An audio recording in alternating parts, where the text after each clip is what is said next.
Bismillahirrahmanirrahim. Assalamualaikum warahmatullahi wabarakatuh. Alhamdulillahirrabbilalamin. Assalatu wassalamu ala asrofil anbiya'i wal mursalin wa ala alihi wa sahbihi ajmain, amma ba'du. Rabbi shrahli sodri wa yassirli amri wahlul 'uqdatam min lisani yafqahu qawli.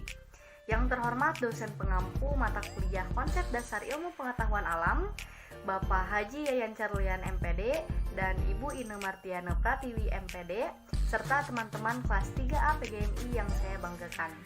Puji syukur marilah kita panjatkan kehadirat Allah Subhanahu wa Ta'ala, di mana atas rahmat dan hidayahnya kita bisa berkumpul via online ini.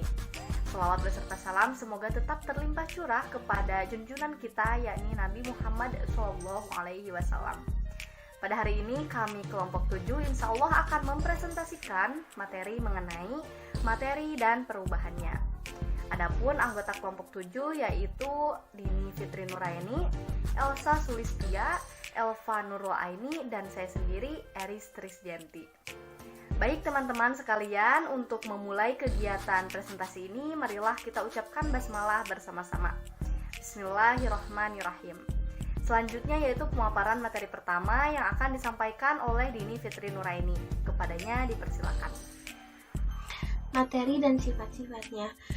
Pertama, pengertian materi menurut Ali Nugraha dan Dina Dwiana.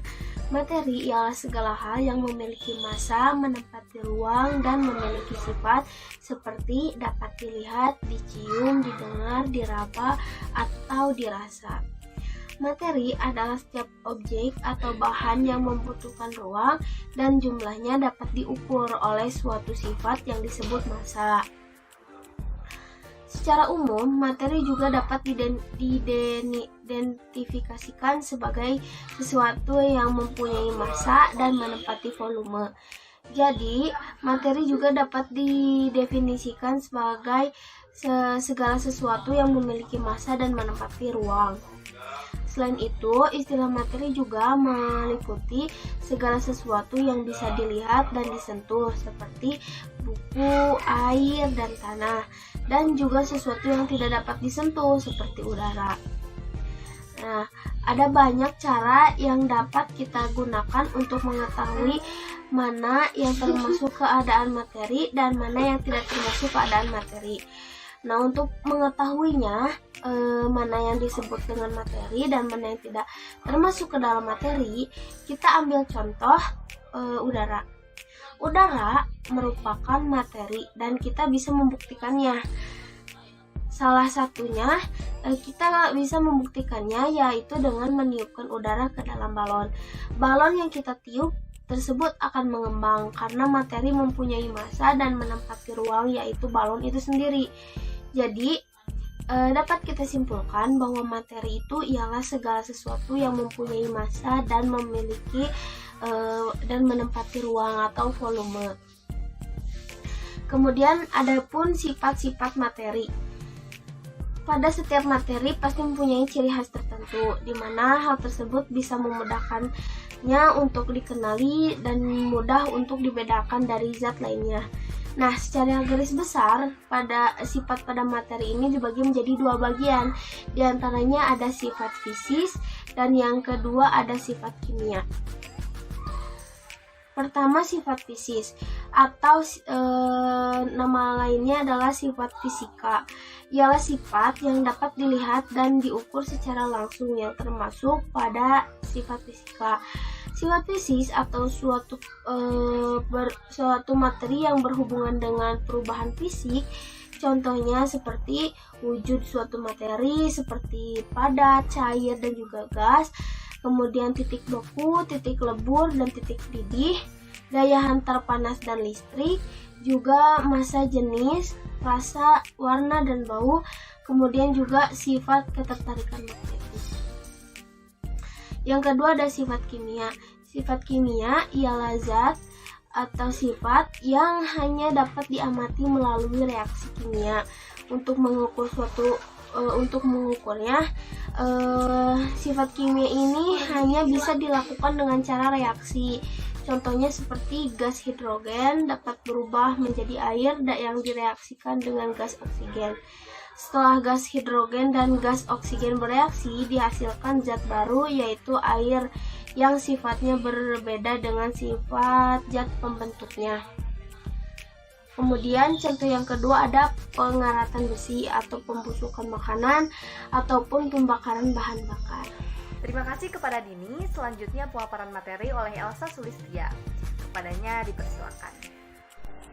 Baik, selanjutnya yaitu klasifikasi materi. Materi dapat diklasifikasikan menjadi dua kelompok. Yang pertama, zat tunggal atau murni. Zat murni merupakan suatu zat asli tanpa disertai campuran atau disebut juga zat pelarut. Dalam suatu pelarut, zat murni dikelompokkan menjadi dua. Yang pertama ada unsur dan yang kedua ada senyawa. Yang pertama yaitu unsur. Unsur merupakan suatu zat murni dengan upaya proses kimiawi tidak dapat dipecah lagi menjadi lebih sederhana. Contohnya yaitu emas, perak, dan oksigen. Yang kedua yaitu senyawa. Senyawa yaitu suatu zat murni yang dapat dipecah menjadi yang lebih sederhana lagi. Contohnya seperti air. Air dapat dipecah menjadi oksigen dan hidrogen. Glukosa dapat dipecah menjadi hidrogen, karbon, dan oksigen dan sebagainya. Baik, yang kedua yaitu zat campuran. Zat campuran merupakan perpaduan zat tunggal yang dapat diuraikan lagi menjadi komponen. Penyusunan melalui proses fisika yaitu dengan cara dipanaskan, penyulingan, filtrasi, dan lainnya. Contoh yang pertama yaitu campuran homogen. Campuran homogen merupakan campuran yang tiap bagian dari sistem mempunyai susunan yang sama. Misalnya air dan udara yang dimasukkan ke dalam tabung. Contoh yang kedua yaitu campuran heterogen. Campuran heterogen merupakan campuran yang tiap bagian tidak terdiri dari bagian yang sama. Contohnya seperti air kopi. Ada bagian endapan kopi dan ada yang tidak. Contoh kedua yaitu lumpur. Ada bagian yang banyak tanahnya, ada bagian yang banyak airnya. Secara garis besar, berdasarkan wujudnya, materi dapat dikelompokkan menjadi 3 macam. Di antaranya, yang pertama yaitu zat padat. Zat padat merupakan suatu benda yang memiliki volume atau bentuk yang tetap. Partikel-partikel penyusunannya itu sangat rapat satu dengan yang lainnya. Zat padat memiliki gaya yang menarik, yang sangat kuat dan tidak bisa bergerak bebas. Berdasarkan deskripsi yang saya sebutkan, ciri dan sifat zat padat dapat digambarkan sebagai berikut. Yang pertama yaitu zat padat memiliki bentuk yang tetap. Yang kedua, zat padat memiliki volume yang tetap. Yang ketiga, zat padat tidak dapat dimampatkan. Yang keempat, zat padat pada umumnya mempunyai massa jenis yang besar. Yang kelima, zat padat tidak mengalir. Misalnya seperti contohnya yaitu buku, kertas, batu, dan sejenis lainnya. Yang kedua yaitu zat cair. Zat cair merupakan suatu zat atau benda yang mempunyai volume yang tetap tetapi bentuknya dapat berubah-ubah sesuai dengan tempatnya atau wadah. Pada zat cair ini, gaya interaksi di antara molekulnya cukup kuat untuk mempertahankan pelepasan diri dari kerumunannya, tetapi tidak begitu kuat jika dibandingkan dengan padatan. Sehingga gaya tersebut tidak cukup kuat untuk mempertahankan molekulnya agar diam pada posisi tertentu, sehingga mengakibatkan susunan molekulnya tidak beraturan. Letaknya agak renggang serta dapat bergerak bebas berpindah-pindah tempat. Berdasarkan gambaran yang saya sebutkan, maka secara sederhana ciri dan sifat zat cair dapat digambarkan sebagai berikut. Yang pertama, bentuk zat cair mengikuti wadahnya. Yang kedua, volume zat cair memiliki volume tetap. Yang ketiga, zat cair sulit untuk dimampatkan. Yang keempat, zat cair memiliki massa jenis sedang. Yang kelima, zat cair dapat mengalir. Misalnya seperti air minum dalam botol, bensin dalam botol, teh dalam cangkir, dan sebagainya. Yang ketiga yaitu zat gas. Zat gas merupakan suatu zat atau benda yang mempunyai volume atau bentuk yang selalu berubah-ubah tergantung dari tempat atau wadahnya.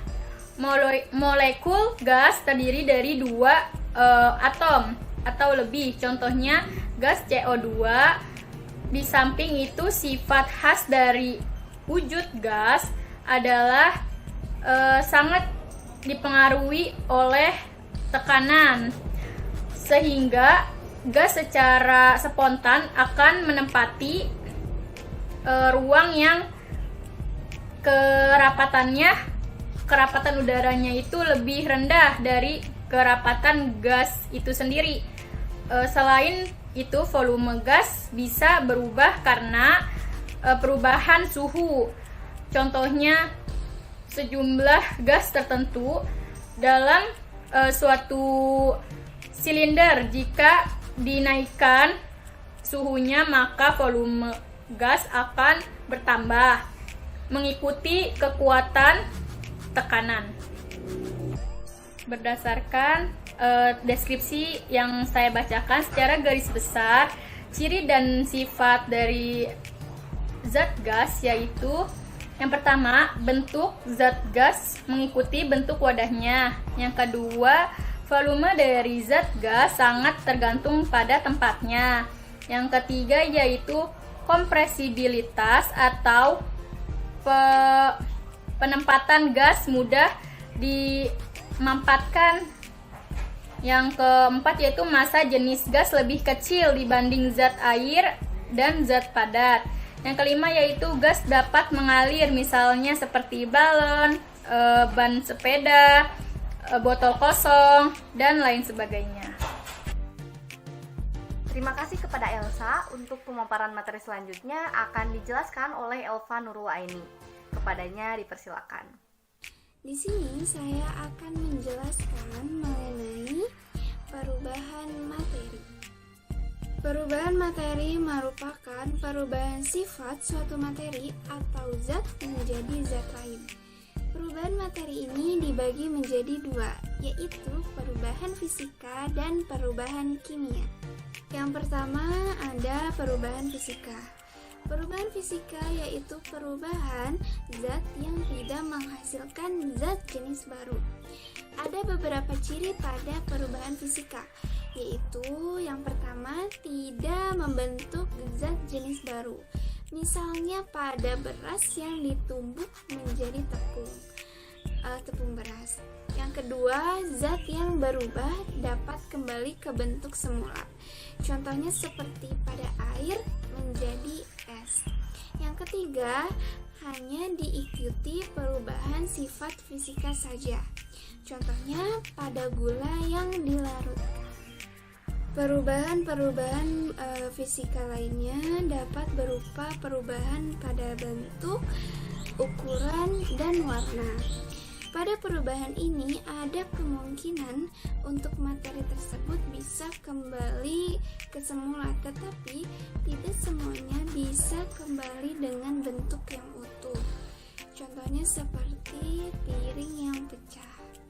Adapun peristiwa perubahan wujud zat yang merupakan perubahan fisika, di antaranya yaitu yang pertama ada mencair. Mencair merupakan suatu perubahan wujud zat dari padat menjadi cair. Contohnya seperti lilin yang dibakar atau atau es yang mencair. Yang kedua ada membeku. Membeku merupakan suatu perubahan wujud zat dari air menjadi padat. Contohnya yaitu es yang membeku. Yang ketiga ada mengembun. Mengembun merupakan suatu perubahan wujud zat dari gas menjadi cair. Contohnya seperti embun yang ada di daun. Yang keempat yaitu menguap. Menguap merupakan suatu perubahan wujud dari air menjadi gas. Contohnya seperti uap air. Yang kelima yaitu menyublim. Menyublim merupakan suatu perubahan wujud zat dari padat menjadi gas. Contohnya seperti kapur barus. Yang terakhir yaitu mengkristal. Mengkristal merupakan suatu perubahan wujud zat dari gas menjadi padat. Contohnya seperti kristal. Yang kedua yaitu perubahan kimia. Perubahan kimia yaitu perubahan pada materi atau zat yang menghasilkan zat jenis baru. Misalnya seperti kertas yang dibakar. Setelah kertas habis dibakar, akan menghasilkan abu yang diperoleh dari proses pembakaran itu. Karena kertas tersebut sebelum dibakar memiliki sifat yang berbeda dengan kertas yang sudah dibakar. Terdapat beberapa ciri pada perubahan kimia. Di antaranya, yang pertama membentuk zat jenis baru. Yang kedua, zat yang sudah berubah tidak bisa kembali ke bentuk asalnya. Yang ketiga, diikuti oleh perubahan sifat kimia melalui reaksi kimia. Yang keempat, terjadinya perubahan warna. Pada perubahan kimia bisa dibedakan menjadi 5 bagian. Di antaranya yang pertama yaitu pembakaran. Pembakaran suatu benda akan menyebabkan perubahan pada benda itu sendiri. Contohnya seperti kertas yang dibakar akan berubah menjadi abu atau kayu yang dibakar. Yang kedua yaitu pembusukan. Pembusukan terjadi karena adanya bakteri atau jamur yang menempel. Contohnya yaitu buah, sayuran, daging maupun makanan matang lainnya. Buah dan sayuran segar akan berubah menjadi lembek ketika membusuk. Contohnya seperti buah apel pada gambar ini. Yang ketiga yaitu pengaratan. Pengaratan akan menyebabkan perubahan pada benda. Seperti besi dan baja, jika tidak dicat akan mudah berkarat. Pengaratan disebabkan oleh proses oksidasi oleh oksigen dan air. Karat akan merubah sifat besi dan baja yang semula kuat menjadi kerukus. Dan warna besi dan baja juga berubah menjadi coklat kekuningan atau berwarna hitam. Keempat yaitu pemberian tekanan. Pemberian tekanan pada benda yang keras dapat merubah benda tersebut menjadi lunak. Contohnya seperti tulang yang dimasak di dalam panci. Dan yang kelima yaitu pengolahan makanan atau pemanasan. Pengolahan makanan juga termasuk ke dalam perubahan tetap. Bahan makanan yang sudah dimasak tidak bisa kembali lagi ke bentuk semula. Contohnya seperti beras yang sudah dimasak menjadi nasi tidak bisa berubah lagi menjadi beras kembali. Terima kasih kepada Elva. Untuk materi terakhir akan disampaikan oleh saya sendiri, yaitu materi mengenai faktor perubahan materi, penjelasan materi dan perubahannya di dalam Al-Quran, serta tujuan mempelajari materi dan perubahannya untuk anak SD atau MI. Faktor perubahan materi. Ada beberapa faktor yang bisa mempengaruhi materi, di antaranya 1. Suhu. Suhu mempengaruhi perubahan materi. Semakin tinggi suhu, perubahan materi semakin cepat. Yang kedua yaitu kelembapan. Kelembapan adalah banyak sedikitnya kandungan air pada benda. Kelembapan tinggi berarti kandungan air banyak, sedangkan kelembapan rendah berarti kandungan airnya sedikit. Yang ketiga yaitu ada tidaknya kuman. Tingkat perubahan benda juga dipengaruhi oleh ada tidaknya kuman. Semakin banyak kuman yang ada pada materi, semakin mempercepat proses perubahan pada materi itu. Dan yang keempat yaitu waktu. Waktu juga mempengaruhi tingkat perubahan materi. Semakin lama waktu suatu materi, maka semakin cepat proses perubahan materi tersebut. Penjelasan materi dan perubahannya di dalam Al-Quran. Dari penjelasan sebelumnya dijelaskan bahwa perubahan materi dapat berupa perubahan fisik dan perubahan kimia. Sebagai seorang muslim, kita harus meyakini bahwa tiada segala sesuatu pun di dunia ini yang bersifat kekal kecuali Allah Subhanahu wa taala, Sang Pencipta materi. Semua materi di alam semesta akan berubah dan akan binasa, seperti yang terkandung di dalam Quran surat Ar-Rahman ayat 26 sampai 27 yang artinya semua yang ada di bumi itu akan binasa dan tetap kekal zat Tuhanmu yang mempunyai kebesaran dan kemuliaan. Maha suci Allah dengan segala firman-Nya. Tujuan mempelajari materi dan perubahannya untuk anak SD atau MI.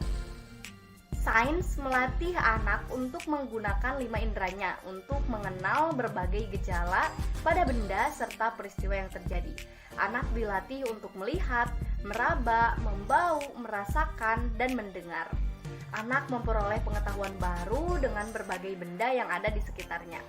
Melalui proses sains, anak dapat melakukan percobaan sederhana yang melatih anak menghubungkan sebab dan akibat dari suatu perlakuan atau perubahan sehingga melatih anak berpikir logis dan rasional.